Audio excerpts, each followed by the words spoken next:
दर शेकडा 10 दराने 2000 रुपयाचे 2 वर्षाचे चक्रवाढ व्याज किती? तर सर्वात पहिला आपण रास काढायची. आपल्याला दर किती दिलाय 10, तर 100 अधिक 10 करायचं किती झालं? 110% झालं. आता आपण रास काढूयात. रास काढताना सर्वप्रथम मुद्दल घ्यायची. मुद्दल किती दिली आहे? 2000 गुणिले हे आपण दर घेतला 110% म्हणजे 110 गुणिले 100. पण किती वर्षाचं काढायचं आहे? 2 वर्षाचं, म्हणून हे 2 वेळा घेणार. 110 गुणिले 100. तेच जरी ते 3 वर्षाचं असतं तर आपण 3 वेळा घेतलं असतं. 1 वर्षाचं असतं तर एकदाच घेतलं असतं. आता हे सॉल्व्ह करू. या 2 झिरोला हे 2 झिरो कॅन्सल आणि या 2 झिरोला हे 2 झिरो कॅन्सल झाले. मग 20 गुणिले 11 गुणिले 11 किती येतं? 121. आणि यांचा गुणाकार करूयात. 121 ची दुप्पट किती येते?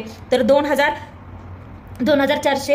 यांचा गुणाकार किती येतो? तर 2420. म्हणजे 121 ची दुप्पट 240 आणि हा 0 ॲज इट इज. ही आपली रास आली. पण आपल्याला काढायचं आहे काय? चक्रवाढ व्याज काढायचं आहे. मग चक्रवाढ व्याज म्हणजेच काय असतं? रास वजा मुद्दल. मग रास भेटली आपल्याला 2420 वजा मुद्दल किती आहे आपली? 2000. मग यांची वजाबाकी किती येते? तर 420. म्हणजे आपला आन्सर काय? ऑप्शन 3.